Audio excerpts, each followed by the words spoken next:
ಅಬ್ದುಲ್ ರಹೀಂ ಬರ್ಬರ ಹತ್ಯೆ ಪ್ರಕರಣಕ್ಕೆ ಸಂಬಂಧಪಟ್ಟಂತೆ 3 ಆರೋಪಿಗಳನ್ನ ಪೊಲೀಸರು ವಶಕ್ಕೆ ಪಡೆದಿದ್ದಾರೆ.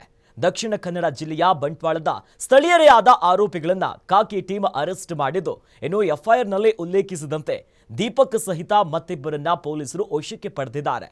ರಹೀಂ ಹತ್ಯೆಯ ಕೃತ್ಯದಲ್ಲಿ ಇನ್ನೂ ಹಲವಾರು ಜನ ಭಾಗಿಯಾಗಿರುವಂತ ಮಾಹಿತಿ ತಿಳಿದು ಬಂದಿದೆ. ಹೆಚ್ಚಿನ ತನಿಖೆ ಕೈಗೊಂಡಿರುವಂತ ಪೊಲೀಸರು ಆರೋಪಿಗಳಿಂದ ಮಾಹಿತಿಯನ್ನ ಕಲೆ ಹಾಕ್ತಿದ್ದಾರೆ. ಸದ್ಯ ಈಗಾಗಲೇ ಕರಾವಳಿಯಲ್ಲಿ ಅಬ್ದುಲ್ ರಹೀಂ ಹತ್ಯೆ ಕೊತ ಅಂತ ಇದೆ. ಸದ್ಯ ಈಗಾಗಲೇ ಎಫ್ಐಆರ್ ಅನ್ನ ದಾಖಲು ಮಾಡಿಕೊಂಡು ಇನ್ನು ತನಿಖೆಯನ್ನ ಮುಂದುವರಿಸುತ್ತಿದ್ದಾರೆ. ಸದ್ಯ ಈಗ ಖಾಕಿ ಟೀಮ್ ಸ್ಥಳೀಯರೇ ಆಗಿರುವಂತ ಆರೋಪಿ ಇರುವರನ್ನ ಬಂಧಿಸಿದ್ದಾರೆ.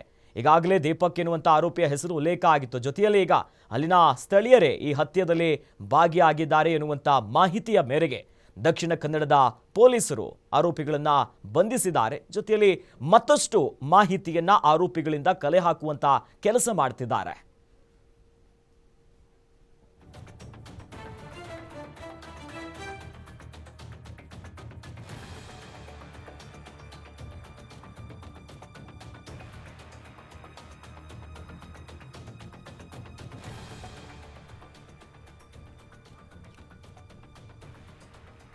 ಸದ್ಯ ಈ ನಿಟ್ಟಿನಲ್ಲಿ ಇವತ್ತು ಕೂಡ ಅಂತ್ಯ ಸಂಸ್ಕಾರ ಮಾಡುವಂತ ಕೆಲಸ ಆಯಿತು. ಅಬ್ದುಲ್ ರಹೀಂ ಜೊತೆಯಲ್ಲಿ ಮುಸ್ಲಿಂ ಮುಖಂಡರು ಕೂಡ ದೊಡ್ಡ ಮಟ್ಟಕ್ಕೆ ಆಕ್ರೋಶವನ್ನ ಹೊರಗಾಕಿದ್ರು.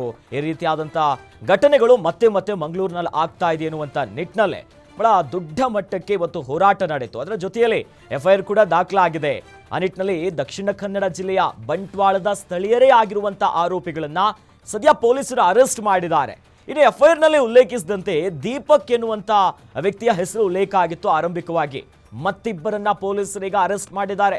ಅವರನ್ನ ವಶಕ್ಕೆ ಪಡೆದು ಯಾರ್ಯಾರು ಭಾಗಿಯಾಗಿದ್ದಾರೆ, ಯಾರು ಕುಮ್ಮಕ್ಕು ಕೊಟ್ಟಿದ್ದಾರೆ, ಅಸಲಿಗೆ ಏನು ಕಾರಣ ಅನ್ನುವಂಥ ನಿಟ್ಟಿನಲ್ಲಿ ಸಂಪೂರ್ಣವಾಗಿ ತನಿಖೆ ಸಾಗ್ತಾ ಇದೆ. ಈಗಾಗಲೇ ಆರೋಪಿಗಳನ್ನ ವಶಕ್ಕೆ ಪಡೆದಿದ್ದಾರೆ. ಜೊತೆಯಲ್ಲಿ ಇನ್ನೂ ಅನೇಕರಿದ್ದಾರೆ ಎನ್ನುವಂಥ ಅನುಮಾನಗಳು ಕೂಡ ಇದೆ.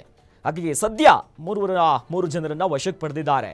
ಆರೋಪಿಗಳಿಂದ ಹೆಚ್ಚಿನ ತನಿಖೆ ಮಾಡ್ತಾ ಯಾರ್ಯಾರು ಭಾಗಿಯಾಗಿದ್ರು ಅನ್ನೋ ನಿಟ್ಟಿನಲ್ಲಿ ತನಿಖೆ ಸಾಗ್ತಿದೆ.